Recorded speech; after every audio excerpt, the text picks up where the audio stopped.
we would a production builder and a custom builder, and let's talk about what's shifting out there and. What is it, 8.6% inflation? CPI? CPI was this morning. How's that impacting everyboeverybody's world? And labor, we're going to talk.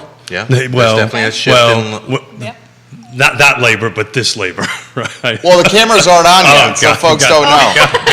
Got it. So, guys. But we can talk about that labor, too. I'm sure it'll come up. I'll tell you a story about that. Judah Wickower, we can start the show when you're ready, sir. I thought that was clever. Keys.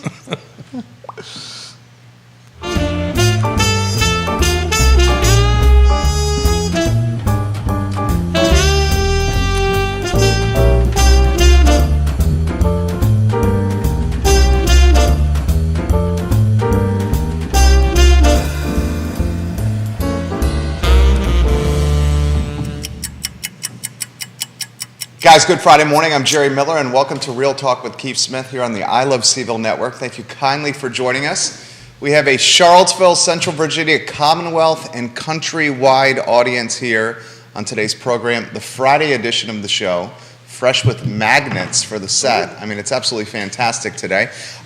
Today's show is powered by Keller Williams Alliance and Yes Realty Partners, powered by Segura Solar, and just the trusted advisors in the housing supply chain. You look at the screen, you will see them, guys. We have a talented panel this morning. Amanda Lamond, the General Sales Manager, new title since the last time she's been on the show. We'll congratulate her on the promotion here in a matter of seconds. And our friend, Christopher Bremen, the owner of Bramante Homes. Judah's our director. If we could go to the studio camera and say good morning to everybody. And we should start by congratulating Amanda on a promotion. And another promotion. First on the way, is that right? First on the way, yeah. Congratulations on all the above. A lot of stuff happening over the last year, yeah. How are you doing? And please introduce yourself to everybody that's watching the show. Sure. Like Jerry said, my name is Amanda. I have been living in Charlottesville for about the past 15 years or so, with the last 9 being in the new construction world. And as you've mentioned, over the past year, within the last year, I've moved into the office to kind of help oversee all of our neighborhoods in the area, whereas I've worked with several people in the field. But yeah, so it's been a nice shift. Very nice. Yeah.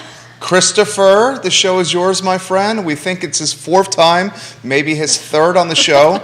All-around A-plus guy, active in the community, married, father, cool guy. I'm stealing your thunder. I can follow you around if you like. How are you, Christopher? I'm doing well. Jerry, Keith, thanks for having me on the show. Absolutely. Amanda, it's good to be here with you.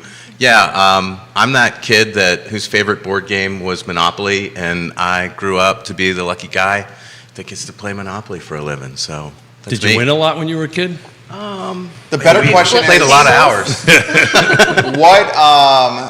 What's it called when you're playing in Monopoly? What piece did you play in Monopoly? Which piece did you pick? Yeah. What was your favorite go-to piece? Probably the dog. Oh, the dog. Probably really? Very nice. Yeah. Amanda? Now explain. Go ahead, Amanda. I don't even remember what they... Was it like a thimble? That's Thimble. the only one I remember, so probably that one. I was the thimble. There was a car. Yeah. Okay. Yeah. Car. I used to get the thimble. I have no idea why, but that's what I used to yeah. get all the time. Yeah. I actually hated playing that game, so I could never win the darn thing. So I'm curious here, and then Keith, I'll get out of your way. What do you mean by playing Monopoly? Well, you introduced me as the owner of Bramante Homes, so I build custom homes for a living. But my wife and I also have a little bit of real estate investments around town and some out of town.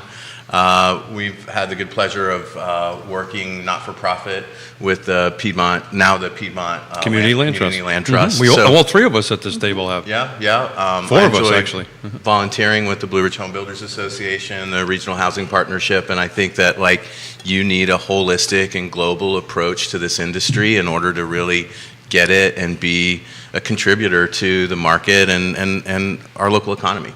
Well said, Christopher. Nicely done. Look at Keith, that. you got to follow that. I was just thinking, how about them Mets? How's Yeah. that different? I was like, Christopher, love it. So we've been I've coined this O-shift thing, and again, Jerry's corrected me a few times. I've slipped a few times. It's okay. There are no rules here. Yeah, So there it's is. okay. Well, we have 3 rules, but that's not one of them. That's not one of them, That's right, not one right. of them. So we've been focusing on O-shift. The market is shifting, right? And everything is shifting, frankly, at this point. So I kind of really wanted to take, a quick dive and then maybe a deeper dive into what you two guys are seeing in your specific fields of expertise. What you see? What's shifting out there? What do you see? We actually have crystal balls. We just didn't have time to put them on the count. Take it home with me? We literally have And them. magic wands. And magic wands. So what do you see coming? So I'm going to let the young lady start first. Sure. Kind of just broad strokes. I feel like shifting and adjusting have been the name of the game for the past couple of years, and so Please don't use the word pivot. Please, please, please. I don't. Yeah, okay. Is it on your notes? No, The the word pivot is not on my notes. There you Yes. go. Good for you. But yeah, so we've had to adjust our marketing strategies of people are consuming and buying differently, so we've had to adjust there. We've had to manage all the material delays and labor shortages, and so there's we have adjusted our business plan and business structure to accommodate that. And then, of course, most recently, navigating a lot of the I don't necessarily want to call it noise, but a lot of economic factors that we have to There's overcome. a lot of stuff out there. There's a lot of stuff out there, and we've really had to. I just want to say pivot. You can say pivot. You're Yeah, allowed you to say can. it. You're allowed to say Pivot to more education, and so that's empowering our team members. Talk about education for a second. Sure. So just kind of understanding where the market is right now and where it has been historically, because history is a great teacher, and we can help our customers understand right now why it might not necessarily be the scariest time in the housing industry, and dive into each person's specific situation and help them navigate that. So it's interesting you brought up the word education, because I think what we do, we don't really sell, we educate, right? Right. We inform. Source of the source. Definitely on the new construction, the custom side of it, right? Right, Christopher? We've done this forever, right? We've gone ahead and do this. So talk about education, particularly from the custom side. What new conversations are you having with your buyers right now? That's a great question, and I think a great lead-in from an education perspective. A custom build is a very different experience than purchasing a pre-sale. I think a lot of this market understands and even understands the Blue Ridge Home Builders Association pre-sale contract, whether or not Stanley is specifically using that one, but that we're paying a deposit to purchase a home that doesn't exist yet, and then we close on it at the end. Well, a custom home building experience often starts with a buyer either establishing a budget for a home and then figuring out how much money is left over for the lot, or maybe the other way around. They find the perfect lot, they want to go buy it, and then they need to figure out what's left for the house.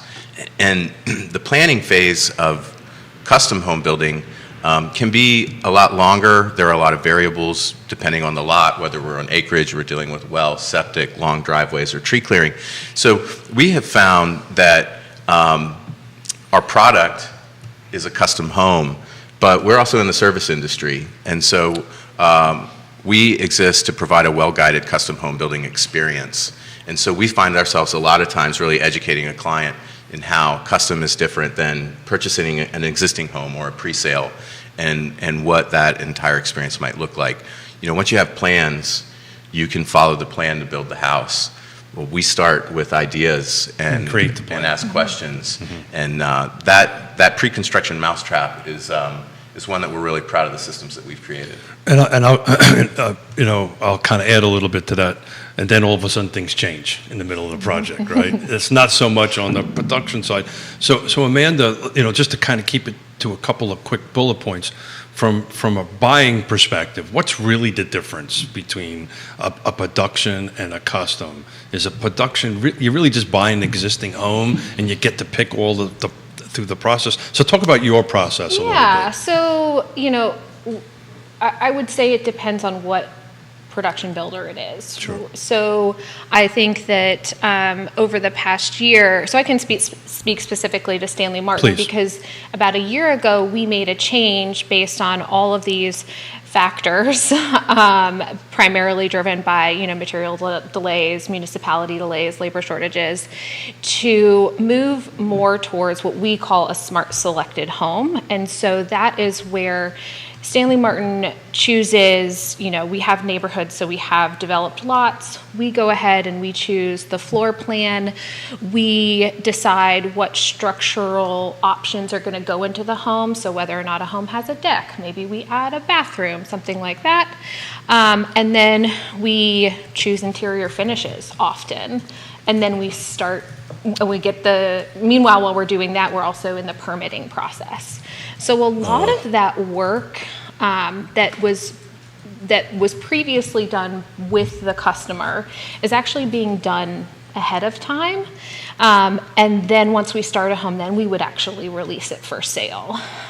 Just because we felt that there were a lot of factors for us that were outside of our control, and we just kind of wanted to manage that a little bit better to be able to provide a better customer experience and home buyer experience from start to finish. Because, we did have to go through, managing delays and delivering that news to a lot And of different customers. And most of that was out of your control, right? Right. Permitting process, right? I don't know what in Albemarle County is right now, but it's several months, right, to pull a building permit. We're having a struggle in the The city of Charlottesville doesn't have a guy in place to process those permits right now. And there's Literally. There's letters. I was going to ask Christopher about that. I don't have as much going on in Charlottesville right now. You're we fortunate. Yeah, Yeah. we're wrapping up a project. How's that going for you? Well, Is this Shamrock Road? I think O-Shift is appropriate. Are we still trying to wrap up Shamrock? I need to patch a little piece of asphalt in Shamrock. We And fight this is for your bond, right? lane closures. Yeah. We get permits. We have bad weather. Trade partners have to reschedule. Then we have to go get permits again. And then trade partners have labor shortage and COVID, and it's a challenge. So- It's a Can challenge. I ask him about that? What's the biggest challenge right now in custom and production? Is it the labor? Did you want to go first? No, or- I'm thinking. I think it's a confluence of stuff. I mean, Yeah. we need to be compassionate That's about a our big clients who are paying more than they've ever paid for a home before. They're facing interest rates higher than they've ever seen before. You can't get materials to a job site, and you can't get all your labor to the job site. So we feel like I feel like my team is working at 120 to 130% capacity. I know that's kind of like cliche to say, you can't. But work it's more true, than- though. But it is, and I think we're getting about 70% of the results. And that's hard. It's hard to keep that going on. So, I respect that answer. That was honest. absolutely. So it's not just one thing, right? It's multiple things that have kind of built up to it. Pretty much the same on the production side, you think? I would say so. Yep. It's a lot of different factors, and just trying to keep an eye on all of them, just to make sure that we can create a good experience for our customer. It's a lot. Yeah. And you gotta be real. You gotta be You do. honest, and you gotta communicate well. You gotta communicate often. And when you build that trust and that confidence, and you get a challenge and you get a curveball, it is what it is, and that's what. Weirdly enough, that's what a successful building relationship is right now. Yeah, and to the point of communication, where we were struggling a little bit in 2021 with delays, being open and honest with our customers was while it might have not been the ideal plan, us just being upfront about the information was really, helpful in building that relationship, and ultimately they understand. So It's funny you should bring that up. We didn't get to it on Wednesday, but I wanted to do a series of slides on the 7 fundamentals of mastering an O shift moment. Oh, let's hear them. And number 2 is communications. Right. Number 3 is integrity, which is honesty on that end of it. Number 4 is ethics, follow the golden rule. I can read. Hold on a second. I'll get this right. Number 5 is know the rules of the road. Number 6, I think I know this by memory, huh? Number 6 is persistence pays off, and passion, right? But it's interesting. We were talking about this on Wednesday. You know, what was the skills that got us from losing everything we had twice? And that's it. But it starts with communication. It starts with honesty and just being an open book about it. Some people think personally I'm a little too open. You're very open. I like it. Well, Good for a talk show. it's What was the last slide there? It was about tenacity and passion. passion. To have don't be afraid to show your passion for what you do or whatever it is, and passion is contagious, right? You know, people, you know, how did Mrs. Smith decide to marry me? I was persistent and very passionate about it. And I'm repetitively saying persistence and passionate because one day she's going to wake up and go, You're in the doghouse often, but she's not going to do that to you. Yeah. I'm in the doghouse. Me and Forrest is in the doghouse. So, to Jerry's question, you know, so it's a confluence. Great word, by the way, of many different things. If you could just take one of them away with this magic wand, Oh. Man. This is fun. right? You got magic wands. You got magic wands. You know, what if you can wave that magic wand? So it's got to be, let's give them some options. It's got to Yeah. be some red tape as one that you can take away. We talk about this on the show all the time. We take a $400,000 house. First, good luck finding a $400,000 house in this area. But if you could find a construction. $400,000 house, $100K of that is red tape. So why don't we call red tape is something you can take away. The labor shortage is something you can take away. The rising interest rates is something you could take away. And how about the volatile nature of COGS, of cost of goods? Cost of goods. That's something you can take So, away. Amanda, one of these things you could take away, what would it be? I'd say it's rates or labor, right? It's got to be rates or labor. I bet you it's not.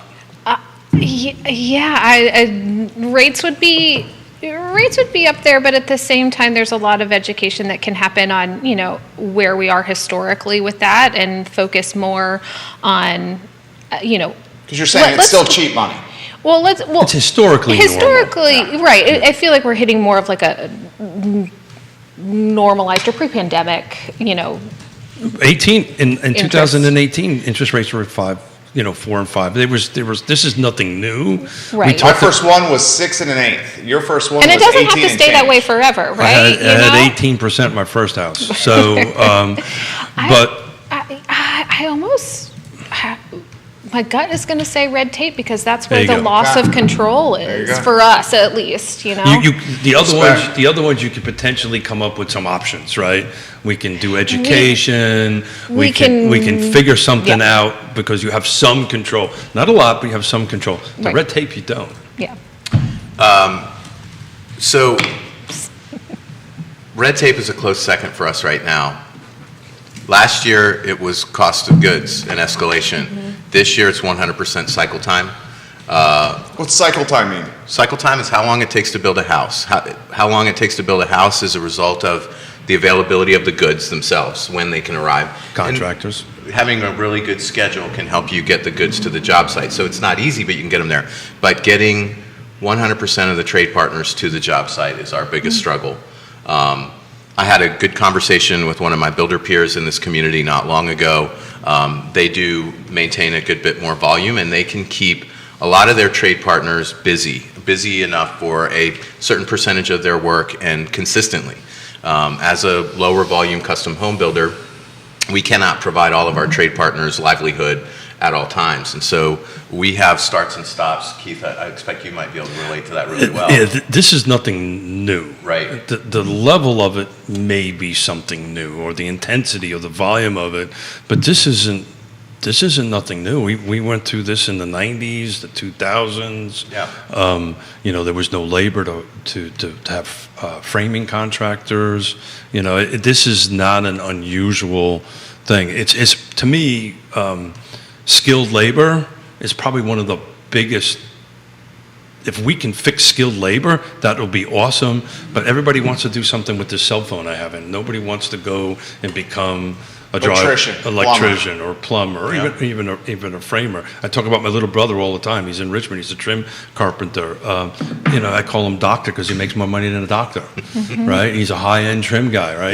Yeah. Works by himself, shows up with his truck and his little bag of tools, and don't bother me, don't talk to me. I'm going to do this 7-piece crown, and that's that. But I interrupted. I'll let you. Well, if you've got that craft and you're good at it, you're never going to run out of work. But it's unique times, and a home that we know, depending on how big or how complex it is, would take 6 to 12 months to build today are taking 10 to 16 months. And you've got the same amount of project oversight for a longer period of time, and you can't exactly pass more on to the client because everything's bursting at the seams. And that's our biggest challenge, for sure. So let's talk about the where, right?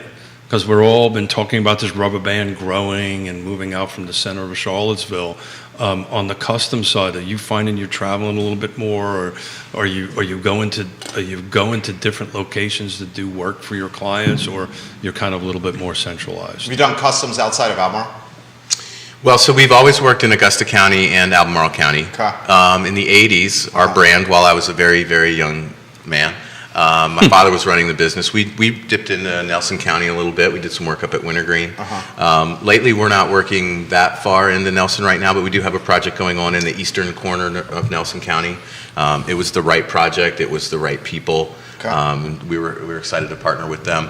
I think we're reacting to lot availability, right? So maybe south of town wasn't as hot 3 or 4 years ago, but it's on fire right now. So we see that North Garden area, a lot of work. West of town is a little more picked over. Hanley Farm Estates is a neighborhood that had tons of lots in it recently, and now they're all gobbled up. And we're excited to be working on one of those right now, and hopefully another one in the near future. But we're seeing those developed large acreage neighborhoods kind of filling up, and then pivoting to what's the next neighborhood, right? We got the farms at Turkey Run. There's some great views down there. It's a unique location, I think, and our clients are showing up, kicking those tires because you got flat lots, good views, well's already in, the septic's already designed, and Paths is a little easier. we're kind of reacting to where our clients are finding land. On the production side, I know that well. That's a bit of a struggle. The where right now, right? You guys are everywhere. Well, you're everywhere, but where in a couple of years down the road? Right, yeah. So, we are going to be having our next kind of larger projects that are going to be starting. We'll have our first foray into Fluvanna County, first foray into Greene County, and then beyond that, we are definitely looking, all areas. We just want to make sure that it's the right area, and if we're able to, be able to provide as affordable as possible home to customers. That's kind of where our mindset is.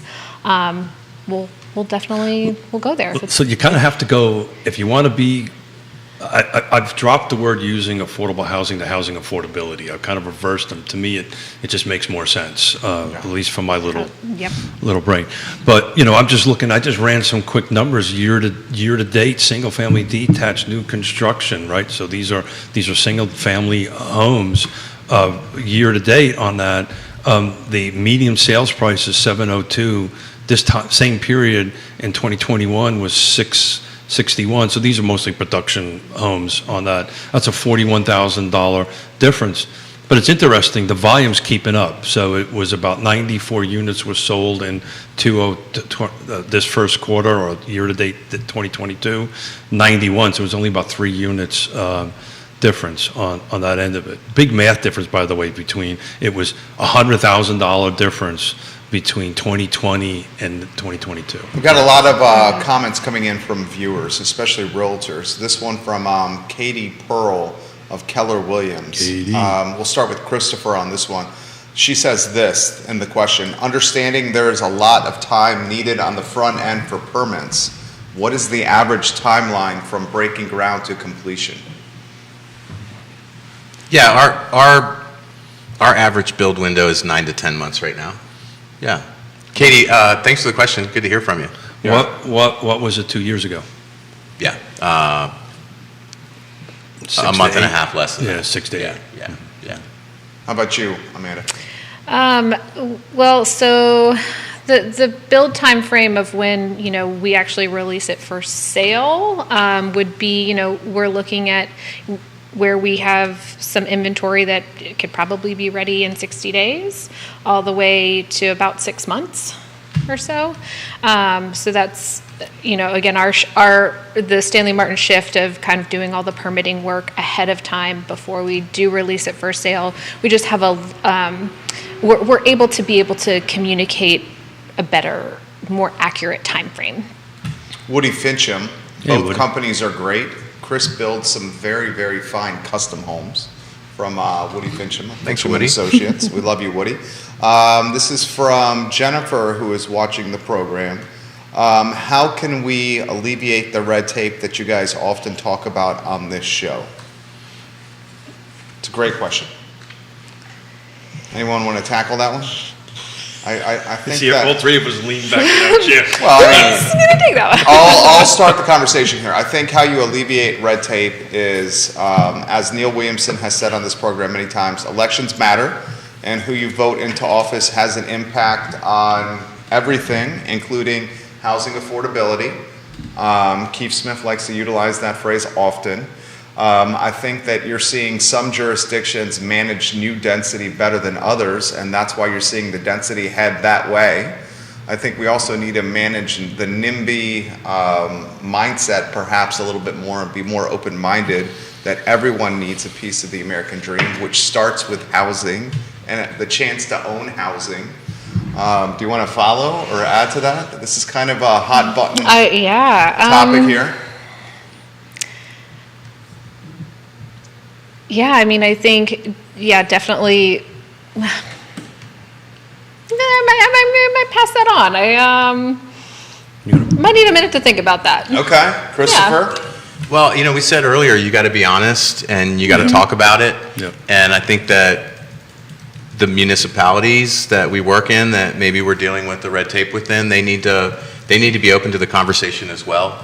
I want to celebrate some efforts at Albemarle County to acknowledge the challenges that they have, to be transparent with the Blue Ridge Home Builders Association. They're transparent at the dais about this too. At At the dais. He's talking Public. city council. Okay, yeah. No, Albemarle County is what we're talking about, right? That's what I'm talking Yeah, about. Albemarle County's been pretty open about their issues. Well, and I want to thank Jody Filardo for creating a forum. We've had, as a home builders association, 2 roundtable discussions. We've got another one coming up within the next 30 days to learn the challenges that the county faced, how they've pivoted given their challenges, given the great resignation, given the amount of people that left their community development department, the institutional knowledge that left with that, the systems that they needed to rebuild. And the biggest strides that the association has made on behalf of our builders is helping us, the builders, understand what the county's dealing with, what rules they've created so that they can begin to repair timeframes. And we've seen the biggest strides in terms of getting permits back faster by virtue of being 100% compliant with the county's needs when you make that application. Something that where information could drip in before and that they might have had the resources to allow the folder to grow while reviews were happening. Now, as long as you can get 100% of that information in there, and that amount of information has grown, I mean, there are probably 15 attachments, PDFs that you need to upload into a portal, and each attachment takes hours to create in order to make a complete submission. And then from there, you wait. I think there's a local builder that's gotten a permit in as little as 1.5 or less months recently. Our last permit came back in 2.5 months. We just made another one recently, and we're hoping for 2.5 months. How crazy is that? I was just going to say, that feels pretty okay. Right, because the permit before our wild. 2.5 month one, we had a little bit of zoning stuff going on. It took 4.5 months to get that permit back. So time is money, right? Time is part of this $100,000, part of this 25%. I've been doing this for a while, for about 35 years in different standpoints. And there's 2 things that I always hear at the local government level. First is, well, we've always done it this way. Or geez, that's a great idea. We've never done it that way. We don't know how to do it, right? And both of those things cause a tremendous amount of slowdown. So I'll talk about Spring Hill Village, right? And I'll put my Piedmont Community Land Trust chair hat on it, right? There was 12 affordable housing units. Stanley Martin stepped up to the plate, called me and said, look, we're hitting a roadblock at the county. We're trying to figure out how to do this. We put everybody in a room and we figured it out on how to get that way. And it started off with, geez, great idea, Keith, but we've never done it this way. We don't know how to do it. And it took time to get through it. And now we're going to put 21, 22, 24, can't remember the exact number, units in the ground for people making between 50 and 60%. You know, the magic worked, but it took a lot of brain power, a lot of pushing forward to get there. So it's generally two things I hear. We've always done it this way, which is a lousy, I don't ever want to hear that. And the second thing is we've never done it this way, we don't know what to do. And they just shut down when it's the second thing. Did I give you enough time to think? No, I was just saying, yeah, that the ingenuity of creating solutions, right, versus just shutting something down. I don't necessarily know exactly what all of those are, but being, just, kind of open-minded to being able to figure it out and dedicated to figuring Well, they want to out. do it. They honestly want Yeah. to figure out a way to do it, but they just don't know how to do that. So, and, yeah, and taking the time sometimes to research it. Well, sometimes people don't ask for help either, right?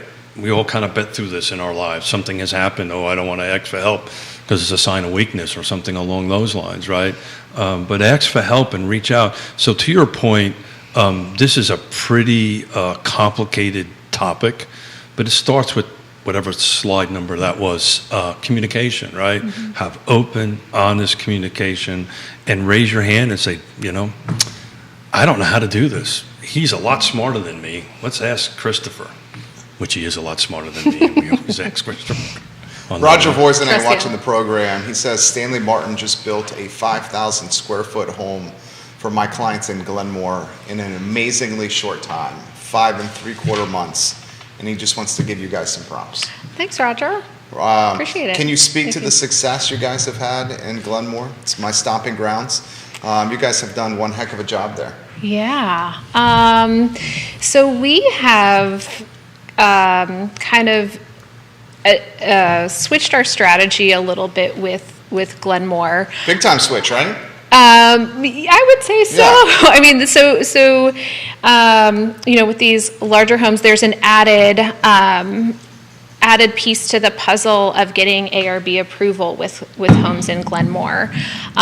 So again, with our shift in it, I don't want to say shift in focus because we've always wanted a good home buyer experience, but we have also in Glenmore taken the lots, determined the floor plan that we're going to build, determined the structural selections. We've kind of waited on the interior design because in that community and in that price point, we would ideally like for someone to be able to choose the interior finishes of a home.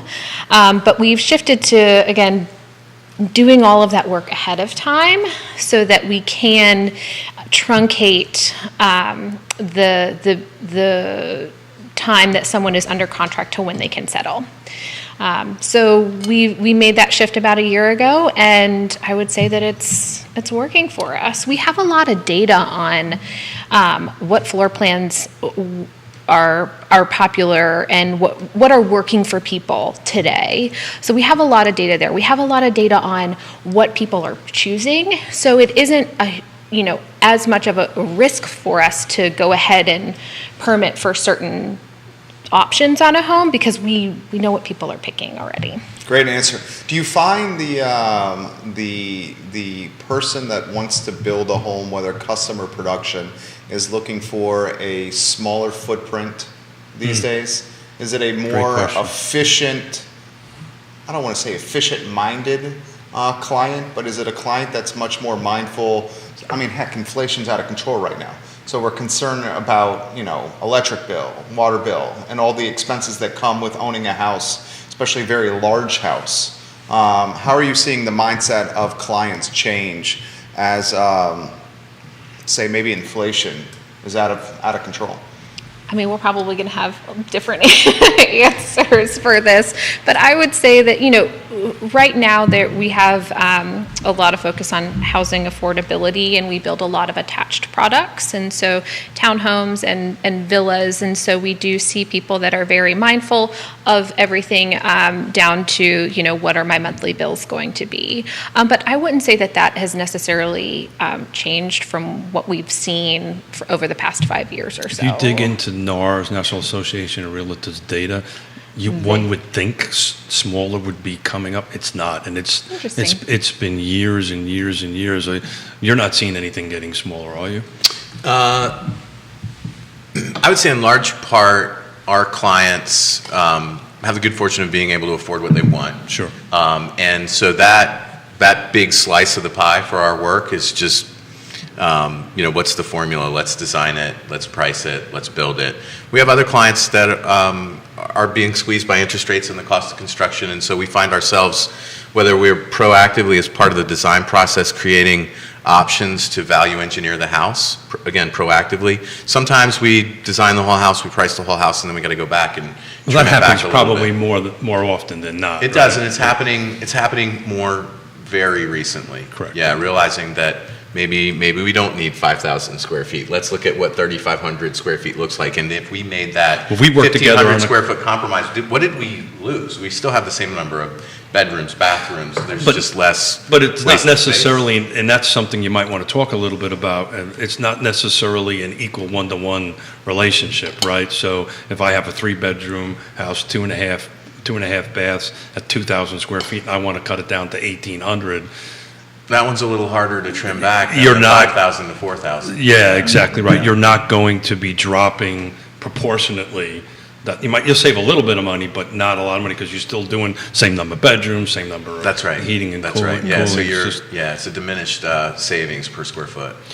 But, so I just want to go backwards just to throw a term out. You throw ARB, just to folks who are listening and watching who Thank you. may not know our Appreciate it. acronyms. It's an architectural review board. So not only do you have a permit process to go through, you also have to get an approval process from the homeowners association. So just wanted to put a little clarity. I appreciate that. Clarity That's, on my husband would be, he would be happy that you did that. He's always asking me, you're speaking in acronyms. Just help me out a little bit. So. CPI, ADU, ARB, I mean, they're endless in this real estate world. Amanda Polidoro giving you props. Aaron Pearsall giving you props. Meredith Evans giving Amanda some love here. Bremen's getting some love here from Shirley Suit. Edith Shirley. Hayden. More questions coming in. You guys We are love popular here. questions. This question's coming in from Stacy, Vicky. who watches the show in North Downtown, and she says, "How have you managed the rising rates conversation with your clients?" Sure. So I think that I'm happy to. Yeah, that would probably better for you. We're having Rock- that rock and roll, conversation Amanda, go. a lot, right? Because it's been a shift from overall price. That's what people are looking at. To okay, let's take a look. Let's break that down a little bit. What does that actually mean to your day-to-day life? What does that mean on a monthly basis? So we have directed the conversation more about uncovering what their needs are and overall financial goals, and seeing how a monthly payment can fit into their budget and into their goals. Okay. And so that's a lot of how our work. It's how we're educating folks, and so whereas rate might not matter as much given the payment. So if they can get what they want at a certain payment, the rate isn't necessarily as important. And again, it doesn't have to stay that rate forever. If you can refinance if rates do take a dip. And then we also talk about renting versus buying Do a that. lot. Go into detail on that. Sure. So from what I've learned and what I've been hearing is that, both rental rates and home prices, rising significantly. Rental rates faster, or at a And- greater clip Without a doubt. than appreciation in Then, homes. right. And so when you think about what what your financial goal is, what your monthly payment is, whether that's for rent or for purchasing, when you purchase a home, and let's just say they're almost the same. When you purchase a home, the majority of that payment is going to stay the same, right? Your taxes might fluctuate, there might be some insurance fluctuation, but the majority of that payment is going to stay the same. Whereas there's no control over what you would be paying in rent. And so we just talk about, investing in yourself, and what does that mean for you, and what does that equate to on a monthly basis? Nice. We have these conversations multiple times a day. Jerry and I have these conversations 3 times a week in front of microphones and You're selling and homes, and you're like a therapist and like a financial Oh, you gotta planner do and like all balance that- and check. all I of mean, it. look at you. A trusted advisor. That's Yeah. what That you is- need to be. that is the name of our game. But it's Be a always trusted been that advisor. way. Most people buy a home, new construction or otherwise, based on how much money they want to spend per month. Mm-hmm. It really and the interest rates can fluctuate up and down. And we talk about this all the time. The best way to hedge against this 8.6% inflation is own a house. Right? It's like you just articulated. It's a portion of it is going to be locked for 30 years. One part of it might go up and down. Is rates impacting your end of it much? A little bit, yeah. I mean, that's what I think is adjusting some square footages down to get overall price down. There was a lot of flexibility. I mean, maybe people had buffer in their budget, and what we're seeing in the last several months is that buffer completely eroded, and now being very educated about the products on the market, that like maybe the project can't work with this mortgage instrument, but maybe that mortgage instrument it makes all the difference, and that's Absolutely. We're perhaps talking why the arms. education. We're talking arms. Maybe. Talking arms. What if, no, I'm not the question answer. Go ahead. You can totally do it. I love it, This is four Christopher, of you us. can do whatever you want. Well, we get a lot of people that, are trying to decide whether to move forward on the build now. Maybe their lifestyle has them pumping the brakes a little bit, but the idea of slowing the project to wait for prices to come down. How are you guys handling that question? Sure, because I think the one that we get a lot is, labor or lumber is coming down, right? It's like, so how much cheaper is my home going to be? It's Right. what, 50% lower than pandemic peak lumber right now? I don't have this. I'm pretty sure Yeah, that's The what commodities charts may be saying that, Yeah. Yeah.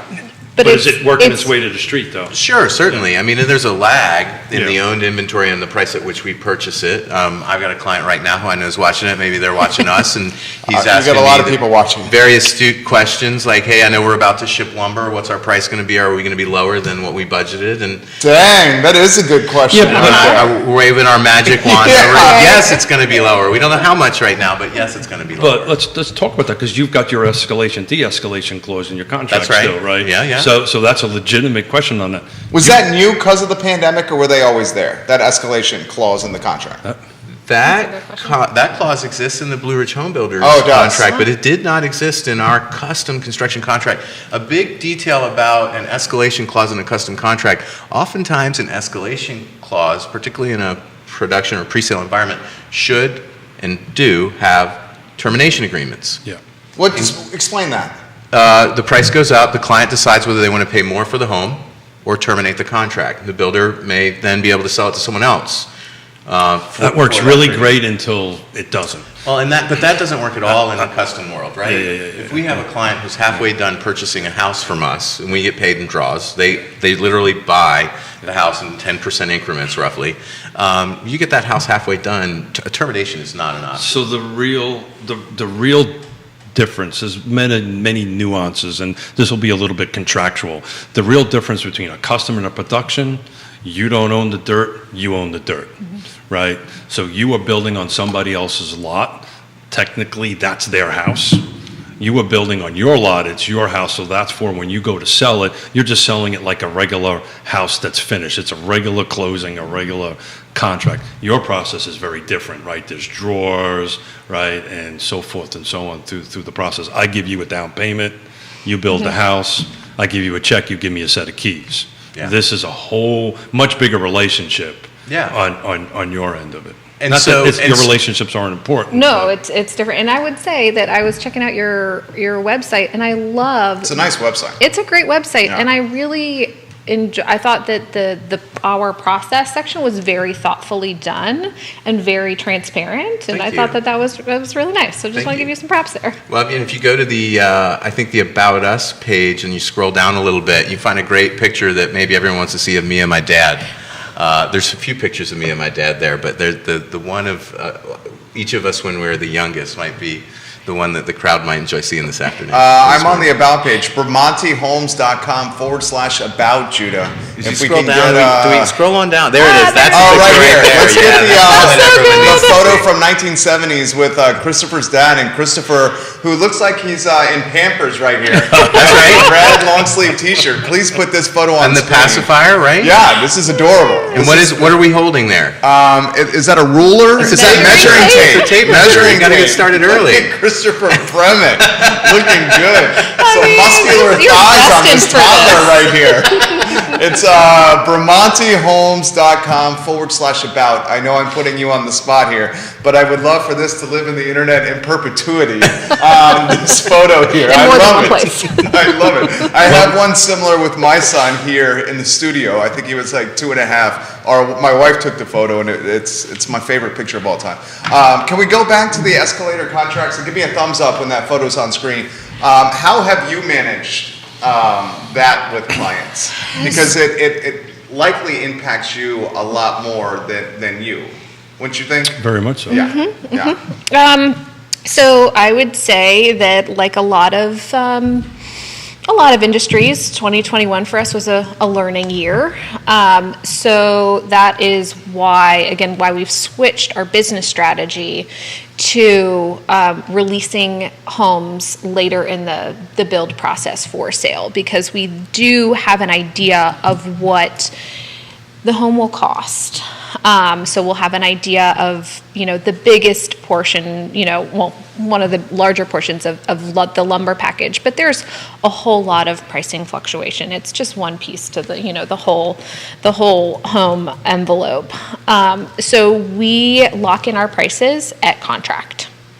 And then, so that's, so there's a lot of, transparency. You lock in price for the entire build Oh, yeah, at sure. contract? That's exactly right. Yeah. So fluctuation of COGS, cost of goods, means you eat that? Yeah. And Now, we have- in fairness, you do a lot of bulk buying in advance, We do, right? yep. Right. So versus on the custom side of it. we're able to purchase in larger So quantities. Yep. right now, you are bringing homes to the market when they're in foundation or frame. When are you bringing them to the market? So I would say that, probably foundation. Foundation. Yeah, that makes sense. 'Cause Yep. your lumber package is already bought, right? Yep. Your drywall packages, all this stuff is already bought and done. So we your know it's- fluctuation of price on your end is pretty minimal, other than labor. Shouldn't be And- as, And you contract out your subcontractors before that, so everything should be fixed at that. And that's the reason why you're waiting for foundation. When back in the day, when I was doing what he was doing, and I would do in a few custom homes in the 90s, because we had an inflationary period like we do now, and not like we do now, but we had one. I wouldn't put a spec home on the market until it was drywalled. Right, and that's- then yeah. the same thing you said. Okay, here's my selection process. Go pick out your finishes, that kind of thing. But we didn't set a price or put it on the market until it was it drywall. was a little bit further down. Yeah. I think we have the Mr. Bremen and young Christopher photo to show on screen. Judah's got it. That's so good. Can we put it on screen? It's on screen now.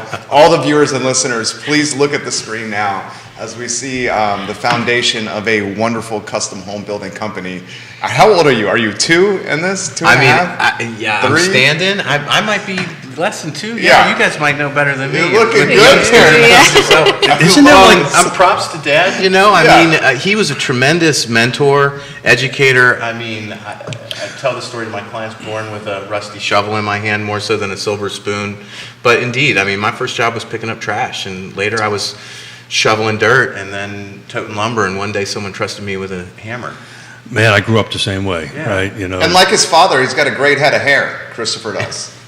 I mean, he's looking sharp. Brittany Gray is giving you hello and saying, go Stanley Martin, go. The Brittany. true Batman is watching the program. You know who that is? No. Josh Batman. Hey, Josh. Props. Hello, Josh Batman, and welcome to the program. We love when the agents watch the show. Can you speak to which cost of good is currently experiencing the most volatility? How much, and follow-up question is to put it in perspective, how volatile was lumber during the pandemic? Did it 2x? Did it 100% increase? Was it more than that? I would say our average packages did, crest 100%. Yeah, you were like tens maybe of thousands more. of dollars. Yeah. Okay. But it's okay. not uncommon to have $160,000 framing packages now. And I mean, I remember having a $100,000 framing package. It had to be a mansion. And this is, 4,000 square feet. I heard a Bananas story, and Bananas was the code. Yeah. But we're not using the code word right now. I heard a Bananas story about the Parade of Homes, and one of your homes sold during the Parade of Homes without a garage door on it. Well, it did in the marketing because Did we it sell photoshopped with it? it Yeah, you photoshopped off it. the house Yeah, 3 doors right? down. Garage doors, probably 3x right now, what they were pre-pandemic. And why is that? Windows, doors, drywall, we just had 30% increase. Concrete continues, like January 1, July 1 for the last 2 years. Like, we were used to one increase a year. And these aren't small increases. We're seeing 10% yeah. in Yeah, January, double digits. 8% in July. Yeah. That's a It's- 20% year we over year. talk about, I got a builder buddy down out in Louisville, Kentucky, and we got together this spring, and he said, sales now is educating. Hey, Dave, if you're out there, I know you're not watching, but sales now is just having conversations with the clients about why things are going up and how you can't control it and how are they going to cope with that. It's just picking up the phone once a week and just saying, this is what's happening this week. How in Explaining how advance much can stuff costs you? and why. How in advance can your business, your custom, smaller by nature, can you buy some of these cogs in advance? Like, you're buying bulk purchasing well in advance. Well, we've had to, Yeah. right? Because we've seen lead times go from 6 weeks to 30 weeks. So we've had to. And I keep going back to, like, that's why we release homes for sale later, just so we know when got we're it. going to get those materials. Sure. Yeah. How about you? Can you? We've adjusted our critical CPM, throwing acronyms, as critical path method schedules, so that we know when we need to order stuff to combat lead times. Right, signed a contract 3 weeks ago, ordered the windows a week later. That's one way of locking in those prices. But indeed, so we look at our schedule. We got our ship date. The windows are going to show up on the job site 10 days after we're currently showing that they'll be needed. That's if we get our permit in 2.5 months too, right? So you're walking that fine line. You're trying to juggle everything. You're trying to balance it. So sometimes you're ordering early just because it's going to take that long to get it. And sometimes other you stuff like HVAC equipment, we're trying to pre-purchase that, pay a deposit, whether our HVAC company is able to inventory it or if we got to get smart about that. Like, we are actively having conversations about warehouse space and receiving stuff so that you can lock in prices. On-time delivery doesn't work right now. So it's funny you should say that. I was just about to ask you about inventory and stuff like that. I've got another couple of builders that we mutually know that are asking me for warehouse space. Yeah. Where is there warehouse space around here, and that we can start storing windows and doors and HVAC systems. No warehouse space in Albemarle County. There's- Certainly no affordable warehouse There space is- in Albemarle County. And if you're doing that, and if you're figuring out how to make it work, make sure you open every delivery when it gets to the warehouse. Yeah. Take it out of the box. Make sure the It's not dishwasher's broken. not dented. Because if you move it into the storage and then you wait 6 months to move it into You the own house, it. it's going to be a lot harder to get that warranty or replacement. You own it. So let's go back to the where conversation, right? We Sure. we talk about this on the show all the time, and I'm shifting my where, right? The next crozet, the next growth area I've been saying for years was Zions Crossroads. I'm having a different opinion of that now. I think it's Greene County now from a production side of it. The dirt is a little bit more reasonable. The land is reasonable. It seems like they're a little bit more open to it. So, Amanda, from your perspective, I know we'll talk about a project in Fluvanna County here in a minute, but where are you seeing the next big spot from your perspective? So, I think that the reasons why we are going into Fluvanna, into Greene, is because that's the smart move. That's where people are going to be moving. What we're seeing a lot now, we have a project that is a little bit north 29. It's just south of Target, but our homeowners there are coming from Northern Virginia. And if they have to go to the office 1 or 2 days a week, but they can get something that is more in their preferred monthly payment, that makes a lot of sense. Housing affordability is a And real housing- thing. And so, in green, that it makes a lot of sense for us to Year be to there. date attached. So the little thing about the attached in the MLS, duplexes, they're the villas, is considered an attached as well as townhomes, right? Yep. So this is an aggregate medium price number, $475,000 for an attached product in Albemarle County. That's the median sales price, new construction in that. That's a $73,000 jump from last year, by the way, on that end of it. And in 19, that 475 was 351. I wonder, it would be great to have that data for green, right? Well, so I actually have that data for green because we were talking about it yesterday at a meeting. There's 0 sales of attached product in green. Katie says she wanted to buy land. This is her and her family. She and her husband, we wanted to buy land in green to custom build, but we worried about the appraisal, so we bought in Ruckersville instead. Yeah, Ruckersville is technically green, That is right? green, yeah. Close to northern Albemarle County. Yeah, she but says. it's kind of this green Albemarle County kind of Yep. combination thing, and that's a little bleed over area. But you're going to see growth up in Standardsville, 29 North. It's particularly since, not to get into the weeds on it, but particularly since Greene County's kind of got control of their water system again. It was a big to-do here recently on that end of it. So they're And the internet. and the internet. So they're going to be pushing that button. That is where, from a production side, I thought it was going to be Zion's Crossroads, but I think we're a little bit farther out in water there than I was hoping it would be. So I think they're several years behind where Green is at. This is a broad stroke question for you guys. When is Albemarle County, cost of dirt is getting pretty darn expensive. That's safe to say here. When does it get to be, start surpassing certain thresholds where it's like, all right, this lot is so expensive that maybe we can't build here. I mean, are we getting to that point? I mean, I would say that, I don't know if I'm 100% the correct person to ask that question, but, what you'll see is where we're going to be building is outside of. Yeah, that's the simple answer. The bottom line is Albemarle just follow the money, right? Yeah. Right? And if the money is going out to Green and the money's going to the other side of the mountain where you grew up at. Kevin Yancey's saying Waynesboro and Augusta County, the next boom. He just put it in the feed. And Yeah, it's, yeah. and that is the next, I think the other side of the mountain is the boom at the moment on the end of it. But does it soften with fuel hitting $5 a gallon?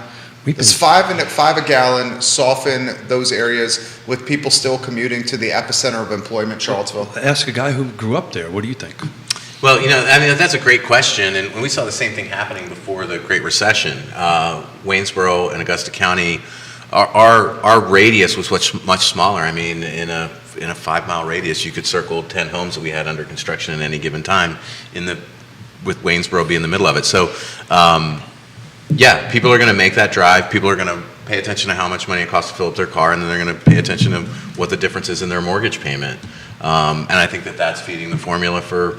I mean, you got a mountain across to get to Augusta County. Green doesn't quite have that, but it's all the same formula.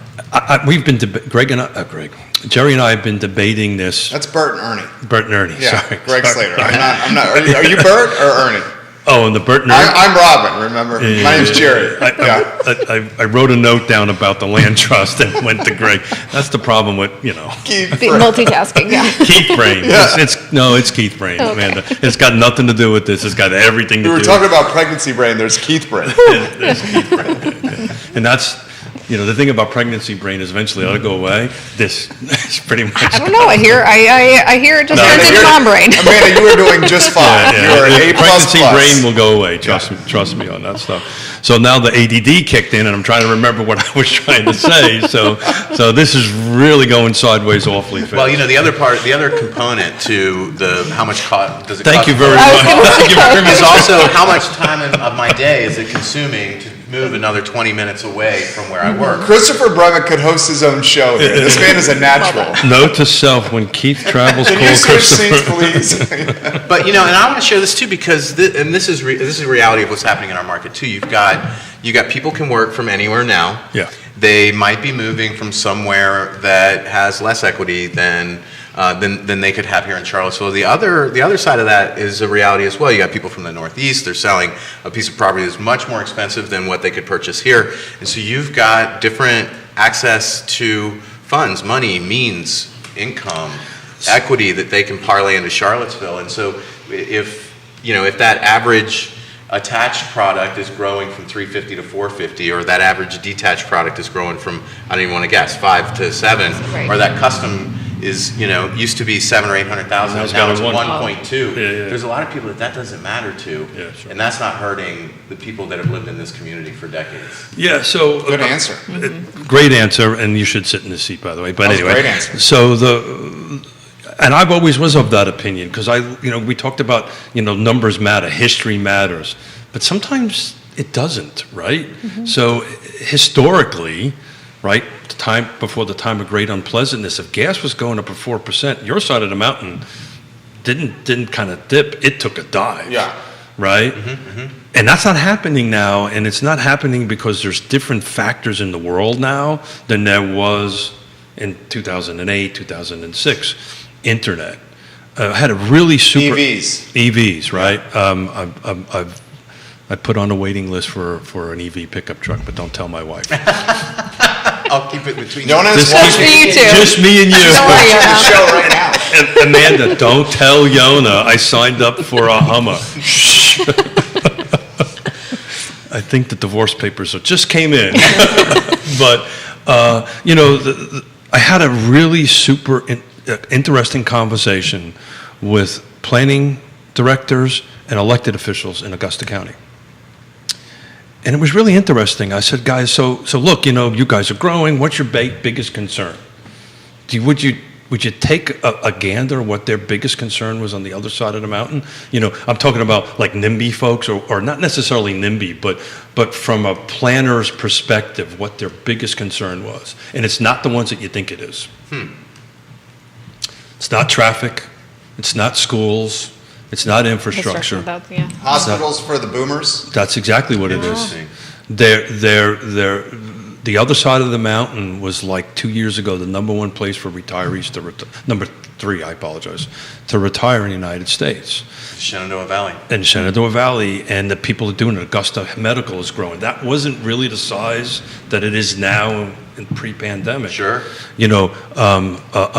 Amazon's coming, bringing 2,500 jobs. Huge facility under construction. Over there. So the dynamic is completely different. History's great, but you kind of have to take a look at what's going on now, right, to going into the future. So I don't see the other side of the mountain dropping in any shape or form. Matter of fact, when the show's over, I'm looking at a piece of property for a developer after the show on the other side of the mountain. So we shall see. Yeah, there's glimmers of affordability over there for sure. I think it's But that was interesting. a special place in my heart, obviously. They were worried about the medical system, which I don't think I've ever heard that. I've worked on this stuff around the whole country. Never heard that as a concern. Yeah, I mean, I wonder how big of a pull Augusta Health has, and you've got, the University of Virginia medical system is making efforts to permeate that area too. Sure. They're setting up, urgent care clinics, and yeah, I don't know how much you can add onto that facility. This question from Katie. You're asking good questions today. Katie She Pearl. said, to help with red tape, a custom builder can have a well put in ahead of time and septic design, so once the builder's in place, they're ready to rock and roll. Could that work? I don't understand that question. Do you understand Yeah, what I'm saying with that? what Katie's saying is if I'm developing a piece of property, and the big question becomes here, the constant debate, is the well and septic on the house side or on the lot side, right? You probably have one opinion, somebody else might have a different opinion on that. Well, I want to commend the Blue Ridge Home Builders Association in Albemarle County for modifying a rule that they had that said you have to have a well installed and a completion statement certified by the health department before you can apply for a building permit, and then you can apply for your building permit and wait 2 to 4 months for it. this was silliness. Before you answer that question, how long was it to get a well permit and a septic permit? Well, I mean, you gotta add that to that. You're 2 to 3 weeks, but once you have your permit, get in line, because the well drillers, there aren't enough of them, there aren't enough well rigs, there aren't enough people, well rigs, and there aren't enough people to operate them. Well, that's So just if a you- constant. If a study period to purchase a lot, which you need to have, right, would maybe pre-pandemic demand, maybe you get a 90-day study period, you could easily get a well drilled within 90 days. Now, study periods, 60 days, you're lucky to get it, maybe 45 days.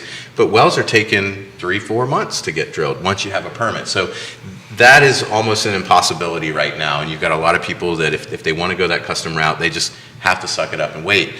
We have very patient clients going through that process right now. We're trying to figure out, working with our well driller, the best way to give them the information they need to plan for our workload. It's communicate often and frequently, be transparent, be vulnerable, be honest. So Albemarle County now allows you to apply for your building permit while you're waiting for your well to be drilled. You cannot get a building permit until you have a well completion report, because you want to know that the house will have water. But Katie, that's a great question, and yes, we want and try to do that. So I had a conversation with a couple of city council members in reference to an NDS issue that's going on now, a neighborhood development services issue going on. And one of the things I tabled out there, and it would be a great question for you on that end of it, what about third party review and approval, right? So, is that something that would be helpful to minimize this? So in other words, there's a third-party building official that goes through the permitting process. The final permit is done by that. I know inspections are done that way, right? Some jurisdictions you can hire third-party inspectors. So that's a component also. We're not talking about getting inspections done, hold up projects, because there's just not enough inspectors. Amanda, I wonder if you guys have any experience or data on third-party plan reviewers? I don't know. I don't know that. I'm sure we Maybe. In some It's juris- my understanding that Albemarle County has but- hired, they have one staff plan reviewer, and that they might have 2 third-party plan reviewers. So they're still in control of outsourcing the review of the plans. I still think that their in-house plan reviewer is giving it the final wand. But I think, that's a way that they're trying to get that to happen a little faster. And then pre-engineering of an entire home in a custom environment might be a little cost prohibitive. Maybe the client can afford that. On a production side, maybe it makes sense to have an engineer seal on every plan to bolster confidence at the county that they can release that permit sooner as well. So I actually live in a custom modular home that I built in 2000. And if you walked through it, you wouldn't know it was a modular home. And the reason I did that is in the end 90s and the early 2000s, there was the same, out in Fluvanna County, there was 400, 500, 600 permits a year going through there with one guy. And so what I did is I did that because we were having this multi-month problem, because it showed up stamped and ready to go. And they just, I just paid my fee, signed it, and I got a building permit literally that day to go ahead and do that. So that's what I was thinking. There are third-party entities out there that can do this. It's a matter of having the jurisdiction to do this. And this is an important distinction to talk about. And it's an issue that we have with Colonial Circle at Fluvanna County. The building inspector is an independent body. This is an important piece of information to get out. The Board of Supervisors can't walk to the building department and say, I want you to speed this up. They don't get the right to do that. They are an independent, they are set up that way within the state code to do that. The planning director is also the same thing. He's set up that way. The county administrator can't walk into the planning director and say, I want you to approve this. Why is that? The reason they set that up years and years ago was, hey, Christopher, Nepotism? I need you to get this done for me. Favorites, playing favorites, huh? Got it. I wasn't aware of that. You did not know that. But go and look at the building inspector, gets paid by the county, but his direct authority comes from the state, not from the county. One of your colleagues is commenting, Lauren, one of Amanda's, Lauren McCarthy. What is she, the Hi, Lauren. division president at Stanley Martin?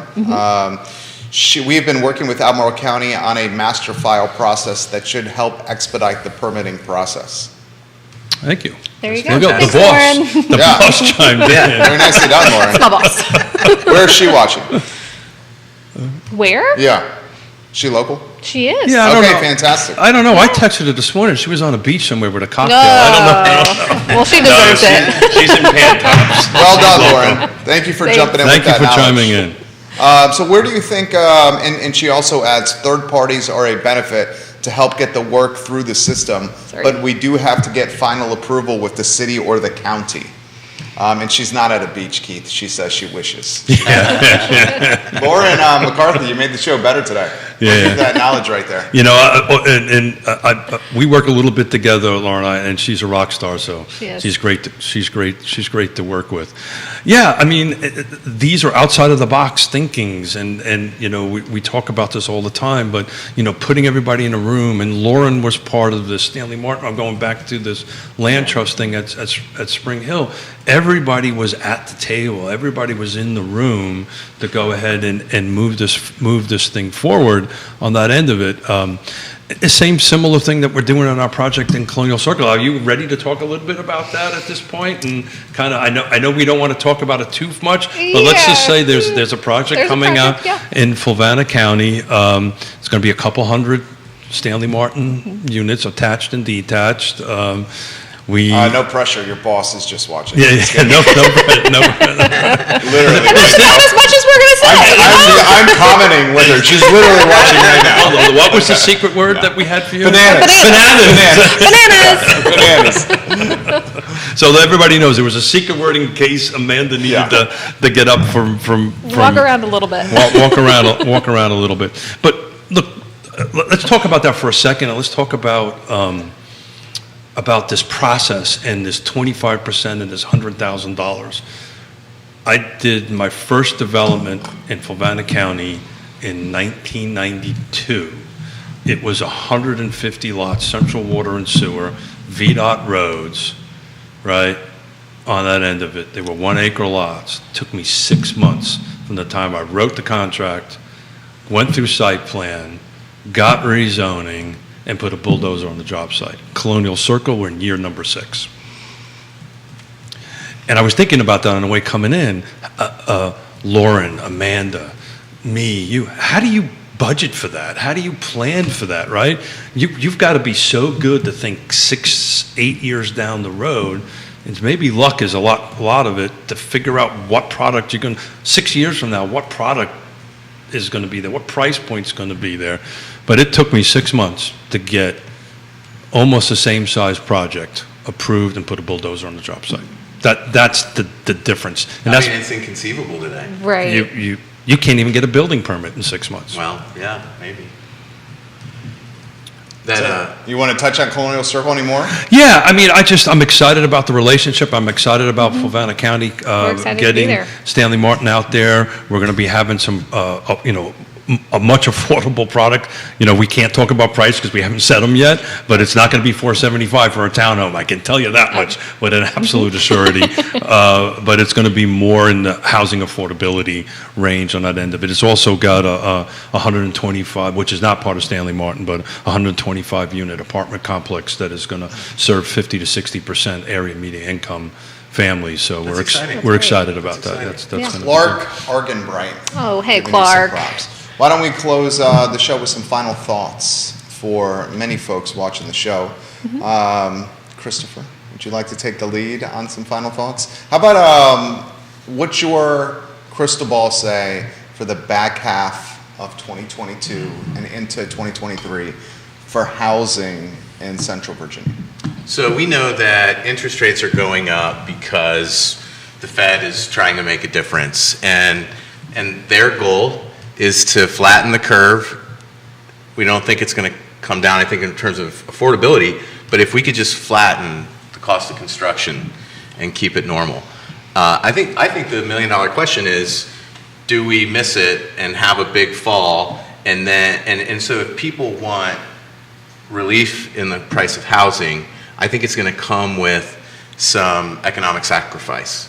And so my hope is that, and I don't know how confident I am, but my hope is that we flatten the hockey stick escalation of cost of construction, that we can flatten it, and that everybody can go on with their life. But if we I think we risk toppling something, seeing a big adjustment, and that might seem like what people want in terms of the cost of housing, but I think there's going to be other compromises. Well, I'm a little concerned about because I lived through it, a late 70s inflationary recession period. I really worry about, and a lot of that had to do with the Fed putting the thumb on the scale a little too much. Right. On that end of it. But, really the only tool that the Fed has for inflation is to raise interest rates.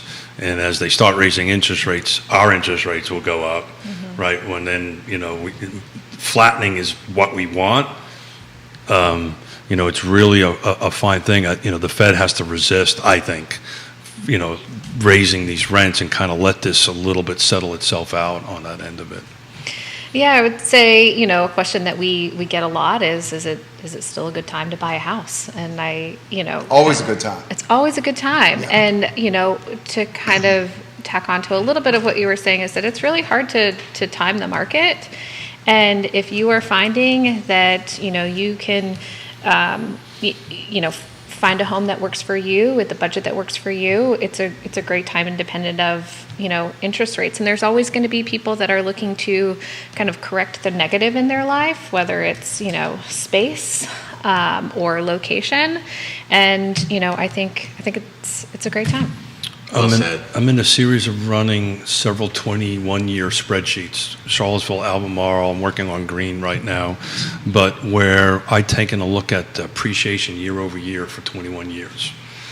And for Charlottesville and Albemarle anyway, we're averaging about 5.5% appreciation year over year, right? And that's compounded, by the way.